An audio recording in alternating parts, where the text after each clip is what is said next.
Hello everyone, welcome to complex engineering. तो अभी हम लोग बात करने वाले बैलेंस सिस्टम के बारे में। ये बैलेंस सिस्टम का जो कॉन्सेप्ट है ये समझना बहुत इंपॉर्टेंट है अगर सिमेट्रिकल कंपोनेंट के बारे में समझना है। सिमेट्रिकल कंपोनेंट के आगे अगर आपको फॉल्ट एनालिसिस करना है तो ये बैलेंस सिस्टम को समझना बहुत इंपॉर्टेंट होता है। तो यहाँ पर अगर हम लोग देखें ये बैलेंस सिस्टम है क्या, यहाँ पर हमने कंसिडर किया, यहाँ पर ये हमने कंसिडर किया सोर्स और यहाँ पर ये हमने कंसिडर किया लोड, राइट। तो यहाँ पर अगर हम लोग देखें if magnitude of voltage and magnitude of current is same in all the three phases then system is set to be balance. जहाँ से आपको समझ में आ गया होगा, यहाँ पर हमने कंसिडर किया सोर्स और यहाँ पर आपको कितनी फेस मिलेगी, ऑब्वियसली 3 फेस मिलेगी। यहाँ पर हमने कंसिडर किया पहली वाली फेस और यहाँ पर ये हमने कंसिडर किया दूसरी वाली फेस और यहाँ पर ये हमने कंसिडर किया तीसरी वाली फेस। यहाँ पर ये सोर्स साइड और यहाँ पर ये हमने कंसिडर किया लोड साइड। यहाँ पर ये वाली फेस से जो करंट जो फ्लो रहा है वो है आई ए, ये वाली फेस से जो करंट जो फ्लो रहा है वो है आई बी, वो वाली फेस से जो करंट जो फ्लो रहा है वो है आई सी। तो यहाँ से हमने बैलेंस सिस्टम से क्या समझा, अगर वोल्टेज और करंट का मैग्नीट्यूड, बैलेंस सिस्टम से हमने क्या समझा, if magnitude of voltage and magnitude of current is same in all three phases then system is set to be balance. यहाँ पर ये तीनों फेसेस में, यहाँ पर ये फेस ए, फेस बी या फिर ये फेस सी, 3 फेस सिस्टम में अगर वोल्टेज और करंट का मैग्नीट्यूड अगर सेम होता है तो ऐसे केस में हम सेम और इक्वल होता है तो ऐसे केस में हमारा जो सिस्टम होगा, कौन सा सिस्टम होगा, ऐसे केस में हमारा जो सिस्टम होगा बैलेंस रहेगा, राइट। यहाँ पर अगर हम लोग देखें इसको हम लोग ये वाले एग्जाम्पल से समझ सकते हैं। यहाँ पर हमने कंसिडर किया, यहाँ पर ये आर वाली फेस और यहाँ पर ये वाई वाली फेस और यहाँ पर ये बी वाली फेस। यहाँ पर ये आर वाली फेस से जो करंट फ्लो रहा है वह I1, ये वाई वाली से I2, ये बी वाली से I3। अगर ये I1, I2, I3 अगर तीनों बराबर में होते हैं, सिमिलरली जो वोल्टेज है वो है V1, V2 और V3, और similarly voltage V1, V2, V3 अगर बराबर में होते तो ऐसे केस में हमारा जो सिस्टम होगा कैसा सिस्टम होगा, बैलेंस सिस्टम होगा। सिंपल सा कॉन्सेप्ट, अगर हमारे तीनों फेसेस में, अगर हमारे तीनों वायर में करंट और वोल्टेज का मैग्नीट्यूड अगर सेम होता है तो ऐसे केस में हमारा जो सिस्टम होता है कैसा रहता है, ऐसे केस में हमारा सिस्टम बैलेंस रहता है। बैलेंस सिस्टम में जो फेस शिफ्ट होगी वो आपको कितनी मिलेगी, 120 डिग्री मिलेगी। बैलेंस सिस्टम में तीनों फेसेस के बीच में जो फेस शिफ्ट होगी या फिर आप बोल सकते हो जो फेस एंगल होगा वो आपको कितना मिलेगा, 120 डिग्री का मिलेगा। यहाँ पर अगर हम लोग देखें in balance system neutral current remain zero. Balance system में जो न्यूट्रल का जो करंट होगा वो आपको कैसा मिलेगा, जीरो मिलेगा। बहुत इंपॉर्टेंट पॉइंट है बैलेंस सिस्टम को लेके। हमें पता है ये वाला जो टर्मिनल होता है इसको हम लोग बोलते हैं न्यूट्रल टर्मिनल, ये वाला जो टर्मिनल होता है वो होता है न्यूट्रल टर्मिनल। तो बैलेंस सिस्टम के केस में क्या होता है, जो न्यूट्रल का जो करंट होता है वो कैसा रहता है, जीरो रहता है। बैलेंस सिस्टम में जो न्यूट्रल का जो करंट होता है वो कैसा होता है, वो जीरो होता है। And balance system neutral current remain zero, I N is equal to zero. अगर सिस्टम में अगर एन फेस होती है तो ऐसे केस में आपको जो फेस शिफ्ट जो मिलेगी वो होगी 60 degree upon 360 degree upon N, और यहाँ पर ये जो एन की जो वैल्यू होगी ग्रेटर देन इक्वल टू होगी 3 के कंपैरिजन में। अगर आपका 2 फेस सिस्टम होता है तो ऐसे केस में जो फेस शिफ्ट होगी वो आपको कितनी मिलने वाली है, आपको मिलने वाली है 90 डिग्री, राइट। यहाँ पर अगर हम लोग देखें in balance system source and load both remain balance. Balance system में जो सोर्स और जो लोड है वो दोनों बैलेंस होना चाहिए, तब जाके आपका एंटायर जो सिस्टम होगा आप उसको बैलेंस सिस्टम बोलोगे, राइट। तब जाके आपका जो एंटायर जो सिस्टम होगा आप उसको क्या बोलोगे, बैलेंस बोलोगे। मगर यहाँ पर प्रॉब्लम क्या उठती है, जैसे कि हमने डिस्कस किया, अगर आपका सोर्स और लोड ये दोनों अगर बैलेंस होते तब जाके आपका पूरा जो सिस्टम होगा एंटायरली बैलेंस होगा। बैलेंस सिस्टम के इंट्रोडक्शन से हमने ये देखा था, तीनों फेसेस का करंट अगर सेम होता है तो ऐसे केस में हमारा जो सिस्टम होता है, करंट और वोल्टेज का मैग्नीट्यूड तीनों फेसेस में अगर सेम होता है तो ऐसे केस में हमारा जो सिस्टम होता है कैसा होता है, बैलेंस सिस्टम होता है। यहाँ पर प्रॉब्लम क्या अराइज होती है, पावर सिस्टम में आपका जो सोर्स होता है वो तो बैलेंस होता है मगर आपका जो लोड होता है वो अनबैलेंस होता है। यहाँ पर अगर हम लोग देखें, यहाँ पर अगर जिसके वजह से होता क्या, आपका जो पावर सिस्टम है वो अनबैलेंस हो जाता है। यहाँ पर अगर हम लोग देखें बैलेंस सिस्टम में जो सोर्स और जो लोड है दोनों बैलेंस होना चाहिए। सोर्स और लोड अगर बैलेंस होता है तो ऐसे केस में आप बोलोगे कि आपका जो पावर सिस्टम है वो बैलेंस है, right. Balance load are the load in which impedance of all three phases will be identical. Balance load ऐसे लोड होते हैं जिसमें जो इम्पीडेंस होगा तीनों फेसेस का वो कैसा होने वाला है, आइडेंटिकल होने वाला है, राइट। यहाँ पर अगर हम लोग देखें, यहाँ पर बात कर लेते हैं बैलेंस लोड के बारे में भी। यहाँ पर हमने कंसिडर किया था सोर्स, तो यहाँ पर हमने कंसिडर किया ये है लोड। यहाँ पर अगर आपका लोड अगर बैलेंस होता है, अगर आपका लोड अगर बैलेंस होता है तो इम्पीडेंस जो होगा हर एक फेसेस का वो कैसा होगा, आइडेंटिकल होगा। यहाँ पर ये वाली फेस आपको मिली, सिमिलरली ये वाली फेस और ये वाली फेस, तीनों फेसेस का जो इम्पीडेंस होगा वो आपको कैसा मिलेगा, आपको सेम मिलेगा अगर आपका लोड अगर बैलेंस होता है तो। यहाँ पर अगर हम लोग देखें in balance load magnitude of voltage remain same and phase shift is 120 degree. जैसे कि हमने डिस्कस किया था, अगर आपका सोर्स अगर बैलेंस होता है तो ऐसे केस में जो तीनों फेसेस के बीच में आपको जो फेस डिस्प्लेसमेंट जो मिलेगा वो आपको कितना मिलेगा, 120 डिग्री का मिलेगा। फेज शिफ्ट आपको कितनी मिलेगी, 120 डिग्री की मिलेगी। यहाँ पर अगर हम लोग एक चीज़ नोट करें, चाहे आपका सोर्स हो चाहे आपका लोड हो, अगर दोनों अगर बैलेंस होते, चाहे सोर्स होने दो चाहे लोड होने दो, अगर सोर्स और लोड अगर कोई भी अगर बैलेंस होता है तो हमें क्या क्या देखने मिलेगा, वोल्टेज और जो करंट का जो मैग्नीट्यूड होगा तीनों फेसेस में वो आपको सेम मिलेगा, राइट। सिमिलरली जो फेज डिस्प्लेसमेंट फेज शिफ्ट होगा वो आपको कितना मिलेगा, 120 डिग्री का मिलेगा, राइट। और जैसे कि हमने डिस्कस किया जो न्यूट्रल करंट है वो भी आपको कैसा मिलेगा, ज़ीरो मिलेगा अगर आपका सिस्टम अगर बैलेंस है तो। आपका पावर सिस्टम तभी बैलेंस होगा जब आपका ये सोर्स और ये लोड दोनों बैलेंस हो गए, राइट। मगर अगर आपका लोड अगर अनबैलेंस हो गया तो ऐसे केस में आपका जो पावर सिस्टम होगा आप उसको बैलेंस पावर सिस्टम नहीं बोल सकते हो। यहाँ पर अगर हम लोग देखें in balance system calculation of current in each phase is easy, however system may not be balance every time because load can not be balance. जैसे कि हमने थोड़े टाइम पहले डिस्कस किया, हमारा जो सिस्टम होता है वो हमेशा बैलेंस नहीं हो पाता, क्योंकि अगर हम लोग देखें हमारा जो लोड है वो हमेशा बैलेंस नहीं हो सकता। यही रीज़न की वजह से आपका जो पावर सिस्टम होता है वो हमेशा बैलेंस नहीं हो पाता। और बैलेंस सिस्टम में अगर आप देखो, आप बैलेंस सिस्टम में आपका जो कैलकुलेशन होगा वोल्टेज और करंट का हर एक फेज में वो बहुत हद तक क्या आसान हो जाएगा। तो यहाँ से हमने बैलेंस सिस्टम से क्या क्या समझा, बैलेंस सिस्टम से हमने क्या क्या समझा, बैलेंस सिस्टम से हमने ये समझा अगर तीनों फेसेस में वोल्टेज और करंट का मैग्नीट्यूड चाहे सोर्स होने दो चाहे लोड होने दो, तीनों फेसेस में वोल्टेज और करंट का मैग्नीट्यूड अगर सेम होता है तो ऐसे केस में हमारा जो सिस्टम होता है वो कैसा होता है, ऐसे केस में हमारा जो सिस्टम होता है बैलेंस होता है। बैलेंस सिस्टम में जो न्यूट्रल करंट होता है वो हमें कैसा मिलता है, ज़ीरो मिलता है। बैलेंस सिस्टम में तीनों फेसेस के बीच का जो फेज शिफ्ट होता है वो हमें कितना मिलता है, 120 डिग्री मिलता है। बैलेंस सिस्टम में जो न्यूट्रल करंट होता है वो हमें कैसा मिलता है, हमें मिलता है ज़ीरो। अगर हमारा सिस्टम अगर बैलेंस होता है तो ऐसे केस में होता क्या है, ऐसे केस में जो कैलकुलेशन होता है हमारे सिस्टम में वोल्टेज और करंट की ये बहुत आसान हो जाती है।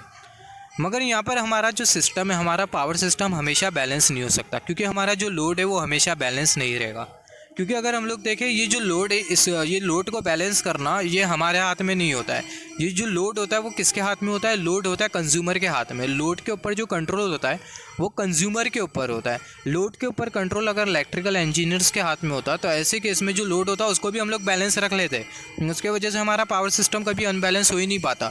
मगर यहाँ पर जो लोड है इस पर किसका कंट्रोल होता है, इस पर होता है बेसिकली कंज्यूमर का कंट्रोल, जिसके वजह से हमारा जो लोड है वो हमेशा बैलेंस नहीं हो पाता, जिसके वजह से हमारा जो पावर सिस्टम है वो हमेशा बैलेंस नहीं रह पाता।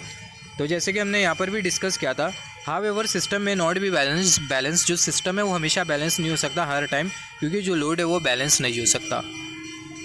यहाँ पर अगर हम लोग देखें, note that analysis of per phase which is also known as per phase analysis can only be done in balance system, या फिर हम लोग बोल सकते हैं बैलेंस नेटवर्क। यहाँ पर हर एक फेज की हम लोग एनालिसिस करते हैं जिसको हम लोग बेसिकली बोलते हैं पर फेज एनालिसिस।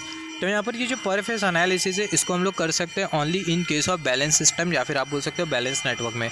अगर आपका सिस्टम अगर बैलेंस है तभी जाके आप पर फेज एनालिसिस कर पाओगे, अदरवाइज पर फेज की एनालिसिस नहीं कर पाओगे। तो यहाँ पर हमने बात किया था बैलेंस सिस्टम के बारे में, सिमिलरली थोड़ा और बात कर लेते हैं अनबैलेंस सिस्टम के बारे में। यहाँ पर अगर हम लोग देखें unbalance system is a system in which source will remain balance and load will remain unbalance. जो अनबैलेंस सिस्टम होता है वो ऐसा सिस्टम होता है जिसमें जो सोर्स होता है वो कैसा होता है, वो बैलेंस होता है, मगर जो लोड होता है वो कैसा होता है, अनबैलेंस होता है। यहाँ पर अगर हम लोग देखें यहाँ पर ये जो सोर्स होगा वो कैसा होगा, ये तो बैलेंस होगा, मगर जो लोड है वो कैसा होने वाला है, अनबैलेंस होने वाला है। अगर हम लोग अनबैलेंस सिस्टम का अगर हम लोग रीज़न देखें, अनबैलेंस सिस्टम का अगर हम लोग रीज़न देखें तो सबसे पहला होता है फॉल्ट में मोस्ट ऑफ द केसेस हम लोग कंसिडर करते हैं अनसिमेट्रिकल फॉल्ट। अनसिमेट्रिकल फॉल्ट मतलब line to line fault, double line to ground fault आगे हम लोग बात करेंगे। दूसरा अगर हम लोग देखें due to unbalance load connected at the load side, जैसे कि हमने थोड़े टाइम पहले बोला था, लोड साइड पर अगर आप अनबैलेंस लोड कनेक्ट कर दो, अगर कोई कंज्यूमर अगर लोड साइड पर अनबैलेंस लोड कनेक्ट करता है तो ऐसे केस में भी आपका जो पावर सिस्टम है वो क्या हो सकता है, अनबैलेंस हो सकता है। तो यहाँ पर हमने डिस्कस किया अनबैलेंस सिस्टम के पीछे का रीज़न। अनबैलेंस सिस्टम क्यों हो सकता है, सबसे पहला फॉल्ट की वजह से हो सकता है, या तो दूसरा रीज़न ये हो सकता है कि अनबैलेंस लोड अगर हम लोग लगा देते लोड साइड पर तभी भी हमारा जो पावर सिस्टम है वो अनबैलेंस हो सकता है। तो हमने देखा अगर हमारा सिस्टम अगर बैलेंस होगा तो ऐसे किस में जो सोर्स और जो लोड होगी वो दोनों बैलेंस हो गए, मगर अगर हमारा पावर सिस्टम अगर अनबैलेंस होता है तो ऐसे केस में जो सोर्स होगा वो तो बैलेंस होगा, मगर जो लोड होगा वो कैसा होगा, वो अनबैलेंस होगा। तो यहाँ पर अगर हम लोग देखें हमारा जो सोर्स होगा वो तो बैलेंस होगा, मगर जो लोड होगा वो कैसा होगा, वो अनबैलेंस होगा। अगर लोड आपका अनबैलेंस है और सोर्स आपका बैलेंस है तो ऐसे केस में आपका जो पावर सिस्टम है वो अनबैलेंस हो जाएगा, राइट। किसी भी अनबैलेंस सिस्टम को हम लोग 3 अनबैलेंस फेज़र में कन्वर्ट कर सकते हैं, और ये 3 अनबैलेंस फेज़र को हम लोग 2 पार्ट में स्प्लिट कर सकते हैं, जिसमें हमें एक पार्ट में मिलेगा 2 सिस्टम जिसका बैलेंस फेज़र होगा और हमें मिलेगा एक को फेज़र। अभी कोफेजल क्या होता है, अगर फेस अगर सेम होती है तो इसको हम लोग बेसिकली बोलते हैं कोफेजल। तो यहाँ पर अगर हम लोग देखें phase is same then it is known as cophasal. तो यहाँ पर ये जो थ्योरम होता है इसी को हम लोग बेसिकली बोलते हैं फोर्टेक्स थ्योरम। तो फोर्टेक्स थ्योरम ये मैथमेटिकल थ्योरम होता है जो कि हमें ये बोलता है कोई भी जो अनबैलेंस सिस्टम होगा, unbalance system of N phasor, उसको हम लोग रिजॉल्व कर सकते हैं n-1 सिस्टम में बैलेंस फेजर के और एक कोफेजल में। यहाँ पर अगर हम लोग देखें जो फोर्टेक्स थ्योरम होता है वो एप्लीकेबल होता है वोल्टेज के लिए, करंट के लिए। The Fortescue theorem is applicable for voltage current and for voltage current and for phasor. तो ये जो फोर्टेक्स थ्योरम होता है वो वोल्टेज के लिए भी एप्लीकेबल होता है, करंट के लिए भी एप्लीकेबल होता है, और अगर आपके पास कोई फेजर क्वांटिटी है तो उसके लिए भी एप्लीकेबल होता है। तो यहाँ पर हमने बात किया बैलेंस सिस्टम के बारे में, अनबैलेंस सिस्टम के बारे में। नेक्स्ट कॉन्सेप्ट में हम लोग बात करेंगे अगर हमारा सिस्टम अगर अनबैलेंस है या फिर हम लोग कोई भी अनबैलेंस क्वांटिटी को हम लोग सिमेट्रिकल कंपोनेंट में स्प्लिट कर सकते हैं, इसके बारे में हम लोग आगे के कॉन्सेप्ट में बात करेंगे। सिमेट्रिकल कंपोनेंट में हमें बेसिकली मिलेंगे positive sequence component, negative sequence component और जीरो सीक्वेंस कंपोनेंट। तो इससे पहले हमने बात किया था बैलेंस सिस्टम के बारे में और अनबैलेंस सिस्टम के बारे में। तो यहाँ पर अगर हम लोग देखें कोई भी जो अनबैलेंस क्वांटिटी होती है या फिर हम लोग बोल सकते हैं जो अनबैलेंस सिस्टम होता है उसको हम लोग बेसिकली 3 कंपोनेंट में स्प्लिट कर सकते हैं, positive sequence component, negative sequence component और जीरो सीक्वेंस कंपोनेंट में। तो अभी हम लोग बात करने वाले सिमेट्रिकल कंपोनेंट के बारे में। सिमेट्रिकल कंपोनेंट में हम लोग ये देखेंगे कोई भी जो अनबैलेंस क्वांटिटी है उसको हम लोग डिवाइड कर सकते हैं 3 कंपोनेंट में।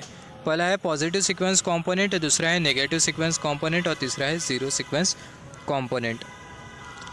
यहाँ पर अगर हम लोग देखें जो पॉजिटिव सीक्वेंस कंपोनेंट और ये जो नेगेटिव सीक्वेंस कंपोनेंट होते हैं ये बैलेंस होते हैं, क्योंकि पॉजिटिव सीक्वेंस कंपोनेंट और नेगेटिव सीक्वेंस कंपोनेंट का जब हम लोग फेज़र बनाते हैं तो फेज़र में जो फेज शिफ्ट हमें जो मिलती है वो मिलती है 120 डिग्री की। तो यही रीज़न की वजह से पॉजिटिव सीक्वेंस कंपोनेंट और जो नेगेटिव सीक्वेंस कंपोनेंट होते हैं वो बैलेंस होते हैं। मगर ये जो जीरो सीक्वेंस कंपोनेंट होता है वो अनबैलेंस होता है। इससे पहले हमने बात किया था बैलेंस सिस्टम के बारे में, अनबैलेंस सिस्टम के बारे में। जो जीरो सीक्वेंस कंपोनेंट होता है वो अनबैलेंस होता है। यहाँ पर ये अनबैलेंस इसलिए होता है क्योंकि जब हम लोग ये जीरो सीक्वेंस कंपोनेंट का फेज़र बनाते हैं तो फेज़र के बीच में हमें जो फेज शिफ्ट जो मिलती है वो हमें 120 डिग्री की नहीं मिलती है। यहाँ पर अगर हम लोग देखें यहाँ पर हमने कंसिडर किया ये स्टार कनेक्शन, यहाँ पर ये आर और यहाँ पर ये बी और यहाँ पर ये वाई वाला कनेक्शन हमने कंसिडर किया है, और यहाँ पर ये हमने कंसिडर किया ये है न्यूट्रल वायर। यहाँ पर ये पॉजिटिव सीक्वेंस कंपोनेंट के साथ एसोसिएटेड जो करंट होगा उसको हम लोग बोलेंगे positive sequence current. Negative sequence component के साथ एसोसिएटेड जो करंट होगा वो होगा नेगेटिव सीक्वेंस करंट। और ये जो जीरो सीक्वेंस कंपोनेंट है इसके साथ एसोसिएटेड जो करंट होगा वो होगा जीरो सीक्वेंस करंट। यहाँ पर ये जो पॉजिटिव सीक्वेंस कंपोनेंट है इसके लिए हम लोग नेटवर्क भी बनाते हैं जिसको हम लोग बेसिकली बोलेंगे पॉजिटिव सीक्वेंस नेटवर्क। अगर नेगेटिव सीक्वेंस कंपोनेंट के लिए अगर हम लोग नेटवर्क बना रहे हैं तो हम लोग बोलेंगे negative sequence network. Zero sequence component के लिए अगर हम लोग नेटवर्क बना रहे हैं तो जो नेटवर्क होगा उसको हम लोग बोलेंगे जीरो सीक्वेंस नेटवर्क। ये जीरो सीक्वेंस कंपोनेंट के बारे में थोड़ा बात कर लेते हैं। इसके साथ एसोसिएटेड जो करंट होता है वो होता है जीरो सीक्वेंस करंट। तो जो जीरो सीक्वेंस करंट होता है वो हमेशा ये न्यूट्रल के थ्रू फ्लो होता है। जो जीरो सीक्वेंस करंट होता है वो न्यूट्रल वायर के थ्रू फ्लो होता है। और जैसे कि हमने डिस्कस किया जो जीरो सीक्वेंस करंट होता है वो एसोसिएटेड होता है जीरो सीक्वेंस कंपोनेंट के साथ। और जब भी हम लोग जीरो सीक्वेंस कंपोनेंट एनालिसिस करते हैं तो ऐसे केस में जो न्यूट्रल होता है उसका हम लोग इंपीडेंस कंसिडर करते हैं, जिसको हम लोग बेसिकली बोलते हैं न्यूट्रल इंपीडेंस, जिसको हम लोग शो करते हैं Z सबस्क्रिप्ट में N से। तो यहाँ पर अगर हम लोग देखें neutral impedance occur in zero sequence network analysis. जो न्यूट्रल इंपीडेंस है उसको हम लोग कंसिडर करते हैं जीरो सीक्वेंस नेटवर्क एनालिसिस में। जैसे कि हमने डिस्कस किया positive sequence component, negative sequence component और ये जीरो सीक्वेंस कंपोनेंट, इसको हम लोग थोड़ा और डिस्कशन कर लेते हैं। यहाँ पर ये positive sequence component, negative sequence component और ये zero sequence component. Positive sequence component के लिए अगर हम लोग फेज़र बनाएं तो जो फेज़र होगा वो हमें कुछ इस तरीके से मिलेगा। और यहाँ पर बहुत अच्छी क्लियर है कि जो फेज शिफ्ट हमें जो मिल रही है वो हमें कितने डिग्री की मिल रही है, 120 डिग्री की मिल रही है। और यही रीज़न की वजह से जो पॉजिटिव सीक्वेंस कंपोनेंट है उसको हम लोग बेसिकली बोल रहे हैं बैलेंस। अगर हमें फेज शिफ्ट, फेज़र के बीच की फेज शिफ्ट, किसी भी क्वांटिटी का अगर हम लोग फेज़र बना रहे हैं और फेज़र के बीच में अगर फेज शिफ्ट 120 डिग्री की है तो ऐसे केस में जो क्वांटिटी होगी वो बैलेंस क्वांटिटी होगी। सिमिलरली अगर हम लोग देखें नेगेटिव सीक्वेंस के लिए अगर हम लोग फेज़र बनाएं तो नेगेटिव सीक्वेंस का जो फेज़र होगा वो हमें कुछ इस तरीके से मिलेगा। नेगेटिव सीक्वेंस का भी जो फेज़र है वो हमें कुछ इस तरीके से मिल रहा है कि हर एक फेज़ के बीच में जो फेज शिफ्ट है वो हमें कितनी मिल रही है, 120 डिग्री की मिल रही है। तो यही रीज़न की वजह से जो नेगेटिव सीक्वेंस के लिए हमने जो फेज़र जो बनाया है यह है बैलेंस। और यही रीज़न की वजह से जो नेगेटिव सीक्वेंस है इसको हम लोग बोल रहे हैं बैलेंस। मगर ये जो जीरो सीक्वेंस होता है ये अनबैलेंस क्वांटिटी होती है। Zero sequence component unbalance component होता है। उसका रीज़न ये होता है कि जीरो सीक्वेंस के लिए अगर हम लोग फेज़र बनाएं तो जो फेज़र है वो हमें कुछ इस तरीके से मिलेगा।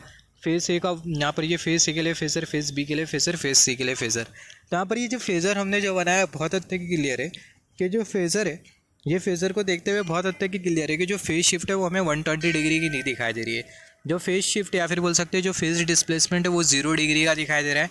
तो यही रीज़न की वजह से जो जीरो सीक्वेंस कंपोनेंट होता है बेसिकली होता है अनबैलेंस कंपोनेंट। तो यहाँ पर ये पॉजिटिव सीक्वेंस कंपोनेंट में अगर हम लोग देखें जो फेज डिस्प्लेसमेंट है वो है 120 डिग्री। ये positive sequence component negative sequence component है, दोनों में जो फेज डिस्प्लेसमेंट होता है 120 डिग्री होता है। साथ ही साथ जो मैग्नीट्यूड होगा क्वांटिटी का, वोल्टेज और करंट का, वो भी आपको कैसा मिलेगा, सेम मिलेगा। इससे पहला बैलेंस अनबैलेंस सिस्टम में हमने बात किया था अगर मैग्नीट्यूड अगर सेम होता है वोल्टेज का, करंट का, फेज डिस्प्लेसमेंट 120 डिग्री होता है, न्यूट्रल में से 0 करंट फ्लो होता है, तो ऐसे केस में आपका जो सिस्टम है वो है बैलेंस। तो यहाँ पर अगर हम लोग देखें phase displacement 120 degree, phase displacement 120 degree, magnitude will remain same. Similarly यहाँ पर अगर हम लोग देखें यही रीज़न की वजह से जो पॉजिटिव सीक्वेंस कंपोनेंट है उसको हम लोग कैसा बोलते हैं, बैलेंस कंपोनेंट बोलते हैं। Hence due to the above criteria जो पॉजिटिव सीक्वेंस होता है कैसा होता है, बैलेंस नेटवर्क होता है, या फिर आप बोल सकते हो बैलेंस कंपोनेंट होता है। सिमिलरली नेगेटिव सीक्वेंस में जो फेज डिस्प्लेसमेंट है वो हमें 120 डिग्री का मिल रहा है। Phase displacement is of 120 degree but phase arrangement is opposite as compare to phase arrangement of system. Due to phase displacement of 120 degree negative sequence is also balance, hence magnitude in each phase, magnitude is same in each phase. जैसे कि हमने discuss किया था यहाँ पर ये जो negative sequence component है, यहाँ पर ये जो नेगेटिव सीक्वेंस कंपोनेंट है इसमें भी हमें जो फेज डिस्प्लेसमेंट जो मिल रहा है वो हमें कितने डिग्री का मिल रहा है, 120 डिग्री का, मगर जो फेस अरेंजमेंट है वो हमें अलग मिलती है, मगर फेस के बीच का डिस्प्लेसमेंट सेम ही होता है। और जो मैग्नीट्यूड होता है हर एक फेज़ में इलेक्ट्रिकल क्वांटिटी का वो सेम होता है, वोल्टेज और करंट का मैग्नीट्यूड सेम होता है। तो यही रीज़न की वजह से जो नेगेटिव सीक्वेंस कंपोनेंट है ये भी बैलेंस सिस्टम के कैटेगरी में आता है, फिर हम लोग बोल सकते हैं इसको हम लोग बोल सकते हैं बैलेंस कंपोनेंट।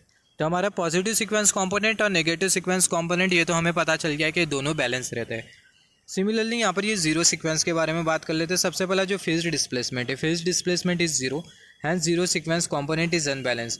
जो मैग्नीट्यूड होगा हर एक फेज में वो सेम होगा। यहाँ पर अगर हम लोग देखें इसके बारे में बाद में बात करते हैं। तो जैसे कि हमने डिस्कस किया है जीरो सीक्वेंस में भी जो फेज डिस्प्लेसमेंट है वो हमें कैसा मिल रहा है, 0 डिग्री का मिल रहा है, तो ये अनबैलेंस की कैटेगरी में चले गया, मगर जो मैग्नीट्यूड है वो सेम होने वाला है। पॉजिटिव सीक्वेंस, नेगेटिव सीक्वेंस और जीरो सीक्वेंस, ये तीनों सीक्वेंस में या फिर ये बोल सकते हैं तीनों कंपोनेंट में हमें जो मैग्नीट्यूड जो मिलेगा वोल्टेज और करंट का वो हमें सेम मिलेगा, मगर जीरो सीक्वेंस में फेज डिस्प्लेसमेंट है 0 डिग्री का।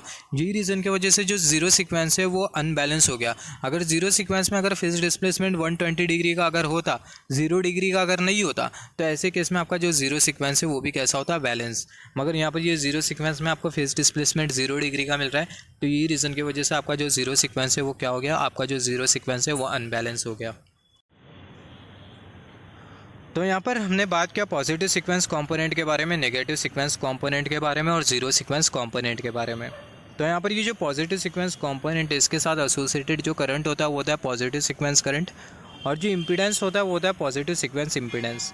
जो नेगेटिव सीक्वेंस कंपोनेंट होता है इसके साथ एसोसिएटेड जो करंट होता है वो होता है नेगेटिव सीक्वेंस करंट, और जो इम्पीडेंस होता है उसको हम लोग बेसिकली बोलते हैं नेगेटिव सीक्वेंस इम्पीडेंस। सिमिलरली यहाँ पर ये जो जीरो सीक्वेंस कंपोनेंट है इसके साथ एसोसिएटेड जो करंट होता है वो होता है जीरो सीक्वेंस करंट, और जो इम्पीडेंस होता है उसको हम लोग बेसिकली बोलते हैं जीरो सीक्वेंस इम्पीडेंस। यहाँ पर अगर हम लोग देखें हमारे पावर सिस्टम में हमें क्या क्या मिलेगा, जनरेटर मिलेगा, लोड मिलेगा, ट्रांसमिशन लाइन मिलेंगी और ट्रांसफार्मर मिलेगा। यहाँ पर अगर हम लोग देखें जो लोड होता है वो ये डेल्टा कनेक्टेड लोड भी हो सकता है, स्टार कनेक्टेड लोड जिसमें न्यूट्रल आइसोलेटेड हो। सिमिलरली स्टार कनेक्टेड लोड हो सकता है जिसमें जो न्यूट्रल है वो ग्राउंडेड हो। तो यहाँ पर हमने delta connected load consider, star connected load consider किया है जिसमें जो न्यूट्रल है वो है ग्राउंडेड। यहाँ पर अगर हम लोग देखें स्टार कनेक्टेड लोड है जिसमें जो न्यूट्रल है वो क्या है, वो है grounded. Star connected load with neutral grounded. यहाँ पर ये जो न्यूट्रल हमने जो कंसीडर किया है, जो न्यूट्रल होगा वो जीरो सीक्वेंस करंट को कैरी करेगा। Neutral always carry zero sequence current, और जीरो सीक्वेंस नेटवर्क एनालिसिस में, जीरो सीक्वेंस कंपोनेंट एनालिसिस में जो जीरो सीक्वेंस करंट होगा वो नॉन जीरो रहने वाला है। In zero sequence network neutral current will remain non zero. जैसे कि हमने डिस्कस किया यहाँ पर अगर हम लोग देखें ये जो न्यूट्रल है वो क्या करेगा, ये जो न्यूट्रल है वो जीरो सीक्वेंस करंट को क्या करेगा, कैरी करेगा। राइट, ध्यान से सुनना मैं जो बोल रहा हूँ। जीरो सीक्वेंस कंपोनेंट एनालिसिस में या फिर आप बोल सकते हो जीरो सीक्वेंस नेटवर्क एनालिसिस में जो न्यूट्रल करंट होगा वो नॉन ज़ीरो होगा, और जो न्यूट्रल है उसके थ्रू कौन सा करंट फ्लो होगा, जीरो सीक्वेंस करंट फ्लो होगा। जीरो सीक्वेंस कंपोनेंट एनालिसिस में हम लोग जो न्यूट्रल होता है उस पर लगा देते इम्पीडेंस, न्यूट्रल के साथ कंसिडर करते हैं इम्पीडेंस। और ये जो इम्पीडेंस की जो वैल्यू होती है वो 3 टाइम्स होती है। तो यहाँ पर अगर हम लोग देखें neutral impedance appear in zero sequence network and its magnitude will be 3 times. जो न्यूट्रल इम्पीडेंस होगा वो जीरो सीक्वेंस नेटवर्क एनालिसिस में अपीयर करेगा और उसका जो मैग्नीट्यूड होगा 3 टाइम्स होगा। तो ये बहुत इंपॉर्टेंट था। जो इंपॉर्टेंट पॉइंट है उसको मैं नोट डाउन करते जा रहा हूँ और उसको मैं यहाँ पर आपको एक्सप्लेन करते जा रहा हूँ, जिसको हम लोग आगे यूज़ करेंगे। सिमिलरली यहाँ पर हमने कंसिडर किया है स्टार कनेक्टेड लोड जिसमें जो न्यूट्रल है वो ग्राउंडेड नहीं है। तो star connected load with neutral not grounded. तो यहाँ पर ऐसे केस में positive sequence network remain unaffected. Positive sequence जो नेटवर्क होगा या फिर बोल सकते हो पॉजिटिव सीक्वेंस कंपोनेंट।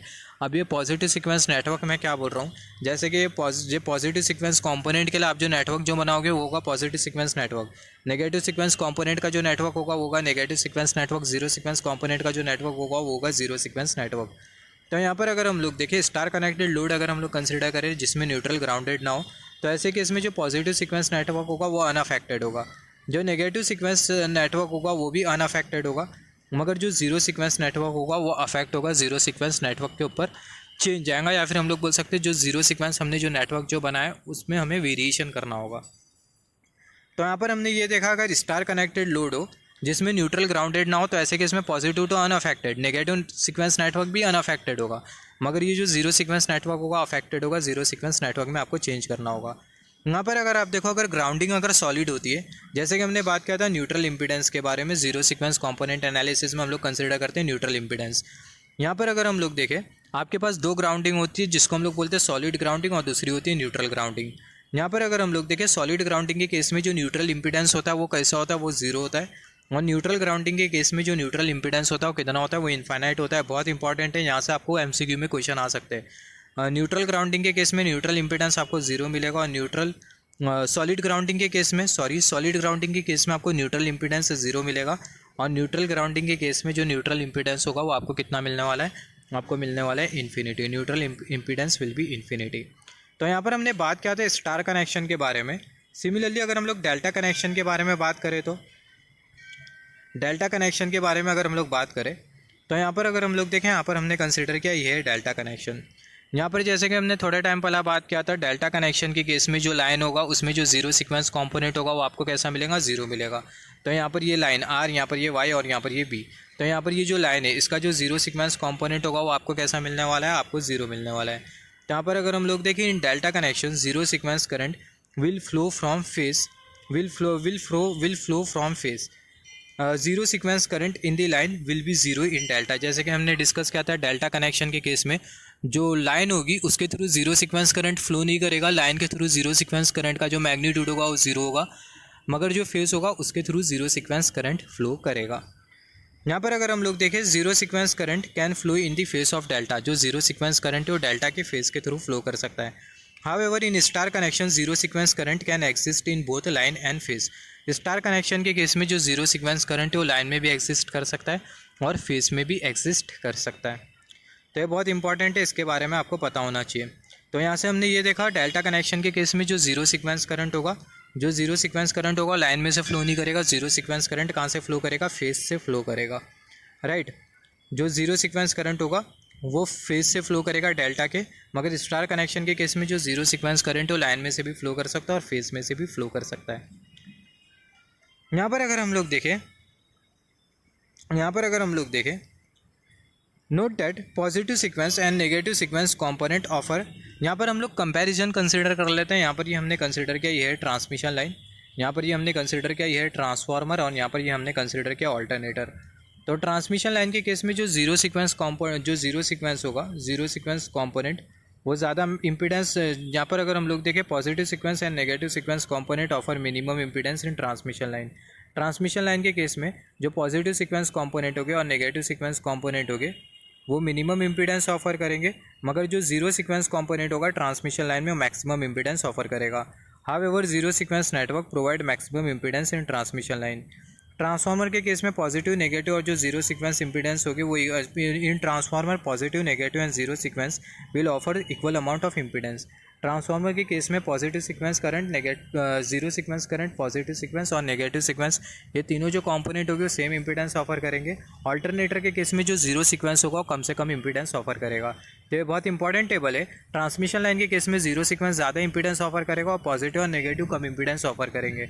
मगर ट्रांसफार्मर के केस में जीरो सीक्वेंस, पॉजिटिव और नेगेटिव, ये तीनों जो कंपोनेंट होंगे बराबर में इंपीडेंस ऑफर करेंगे। ऑल्टरनेटर के केस में जो जीरो सीक्वेंस होगा कम से कम इंपीडेंस ऑफर करेगा। In alternator zero sequence component will remain minimum.